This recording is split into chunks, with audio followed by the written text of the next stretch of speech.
Australia کے شہر Sydney میں بونڈائی ساحل پر حملہ کرنے والے ملزم نوید اکرم پر فرد جرم عائد دہشت گردی سمیت 59 الزامات عائد کیے گئے۔ اسپتال سے ویڈیو لنک کے ذریعے کل عدالت میں پیش کیا جائے گا۔ بونڈائی کے حملہ آور کو پکڑنے کی ایک اور ویڈیو سامنے آ گئی۔ 60 سالہ شہری اور اس کی اہلیہ نے حملہ آور کو گرا کر بندوق چھینی۔ حملہ آور نے دوسری بندوق نکال کر دونوں کو گولی مار دی۔ باپ بیٹے کی فائرنگ سے 15 افراد ہلاک اور 40 زخمی ہوئے۔ جائے وقوع پر تیسرے روز بھی شہریوں کی آمد، پھول رکھ کر ہمدردی کا اظہار۔ ایشز سیریز میں تیسرے ٹیسٹ سے قبل سڈنی ساحل حملے کے متاثرین کی یاد میں تقریب 1 منٹ کی خاموشی اختیار کی گئی۔ کھلاڑیوں کی بازوں پر سیاہ پٹیاں باندھ کر شرکت۔ ایڈیلیڈ میں پرچم سر نکلوں۔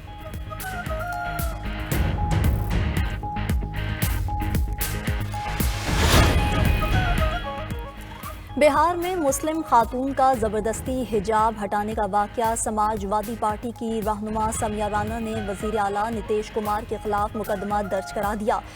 FIR کے مطابق کسی خاتون کا حجاب یا نقاب زبردستی ہٹانا اس کی عزت، شناخت اور آزادی پر حملہ ہے۔ بھارت میں سیاسی اور سماجی حلقوں کا نتیش کمار کے استعفے کا مطالبہ۔ ایمنسٹی انٹرنیشنل کی واقعے کی مذمت اور جواب دہی کا مطالبہ۔ پاکستان نے بھارت کے لیے فضائی حدود کی بندش میں مزید 1 ماہ کی توسیع کر دی۔ پاکستان ایئرپورٹس اتھارٹی نے فضائی حدود کی بندش میں توسیع کا نیا نوٹم جاری کر دیا ہے۔ بھارتی طیاروں کو پاکستانی فضائی حدود سے گزرنے کی اجازت نہیں ہوگی۔ پاکستان نے 23 اپریل 2025 سے بھارتی طیاروں کے لیے اپنی فضائی حدود بند کر رکھی ہے۔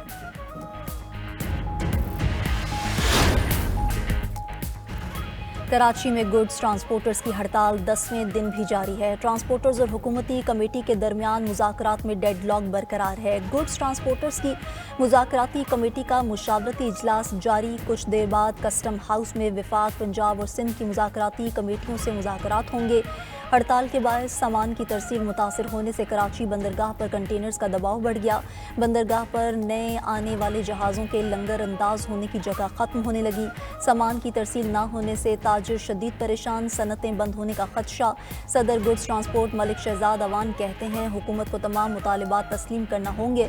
مطالبات کی منظوری تک ہڑتال ختم نہیں ہوگی۔ پنجاب حکومت میں گورننس کا ماڈل بہترین ہے، کسی کی سفارش نہیں چلتی، انتظامیہ کو فری ہینڈ دیا ہے، عوام کو ہر ممکن ریلیف فراہم کر رہے ہیں۔ اشیاء خورنوش کی قیمتوں پر نظر ہے۔ وزیر اطلاعات پنجاب عظمہ بخاری کی پریس کانفرنس۔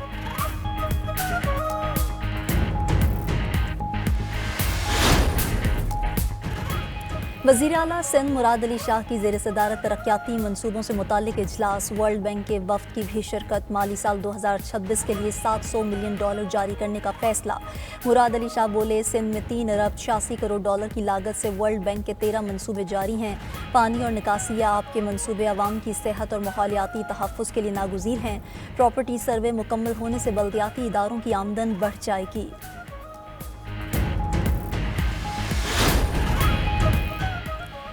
پاکستان میں 1 سال کے دوران عوام کے اعتماد میں اضافہ ریکارڈ۔ گیلپ سروے اور DNB نے مشترکہ کنزیومر سروے جاری کر دیا۔ سروے کے مطابق صارفین کے اعتماد کا انڈیکس 86.4 تک پہنچ چکا۔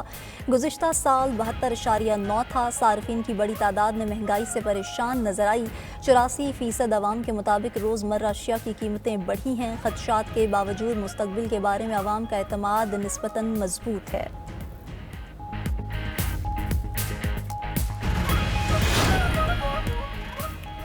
ڈپٹی کمشنر اسلام آباد اور SSP آپریشنز کو توہین عدالت کی سزا کالعدم قرار۔ چیف جسٹس اسلام آباد ہائی کورٹ سرفراز ڈوگر اور جسٹس اعظم خان نے جسٹس بابر ستار کا فیصلہ کالعدم قرار دے دیا۔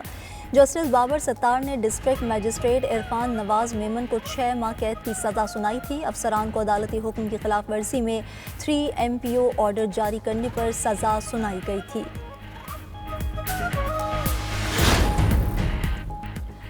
امریکہ نے مزید 20 ممالک کے شہریوں پر سفری پابندیاں عائد کر دیں۔ نئی پابندیوں کا اطلاق 1 جنوری سے ہوگا۔ شام، برکینا فاسو، مالی، نائجر، جنوبی سوڈان کے شہریوں کے امریکہ میں داخلے پر مکمل پابندی۔ انگولا، ڈومینیکا، گبون، گیمبیا، ملاوی، موریتانیہ، نائجیریا، سینیگال، تنزانیہ، زمبیا اور زمبابوے کے شہریوں پر جزوی پابندیاں۔ امریکی پابندیوں کی فہرست میں شامل ممالک کی تعداد 35 ہو گئی۔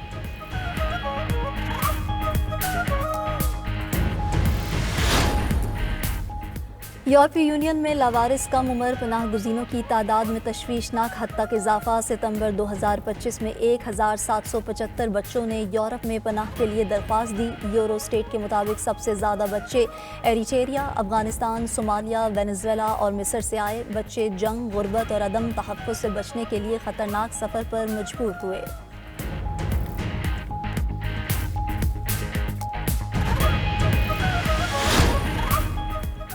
میکسیکو میں کانگریس اجلاس کے دوران اراکین پارلیمنٹ گتھم گتھا، خواتین اراکین نے ایک دوسرے کے بال نوچے، مکے مارے۔ شفافیت کا ادارہ ختم کرنے کی بحث کے دوران اپوزیشن کے اراکین ڈائس پر آ گئیں، ہنگامہ آرائی، لڑائی کی فوٹیج وائرل ہو گئی۔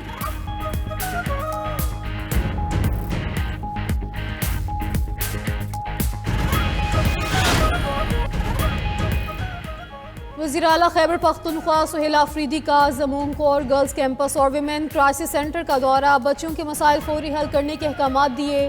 فلو میں مبتلا بچیوں کے لیے ڈاکٹرز کو طلب کر کے طبی معائنہ کروایا گیا۔ وزیر اعلیٰ کی بچیوں کی پسند کے مطابق معیاری خوراک کی فراہمی کی ہدایت۔ سہیل آفریدی نے کہا، اسٹریٹ چلڈرن کی دیکھ بھال حکومت کی آئینی، اخلاقی اور انسانی ذمہ داری ہے۔ یتیم اور بے سہارا بچیوں کی تعلیم، تربیت اور فلاح و بہبود صوبائی حکومت کی اولین ترجیح ہے۔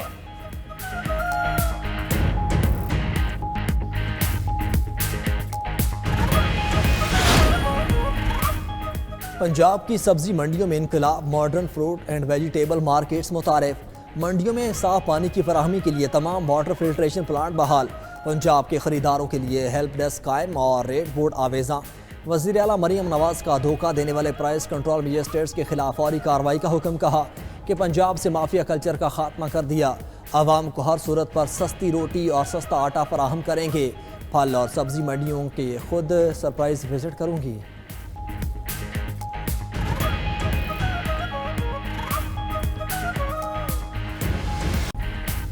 پنجاب حکومت کے مؤثر اقدامات سے اسموگ میں نمایاں کمی ہوئی۔ اسموگ کی روک تھام کے لیے ہر فرد کو انفرادی کردار ادا کرنا ہوگا۔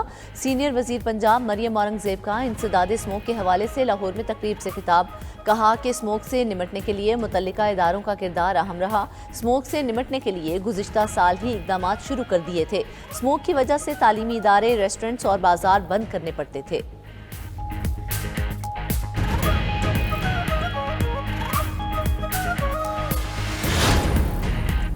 سینئر وزیر سندھ شرجیل انعام میمن کی جعلی فٹنس سرٹیفکیٹس استعمال کرنے والی گاڑیوں کے خلاف کارروائی کی ہدایت۔ پی ٹی اے سیکرٹری کو 3 دن کے اندر کارروائی کی رپورٹ پیش کرنے کا بھی حکم، کہا کہ جعلی فٹنس سرٹیفکیٹس قوانین کی سنگین خلاف ورزی ہیں، بلکہ عوامی تحفظ کے لیے بھی بڑا خطرہ ہیں۔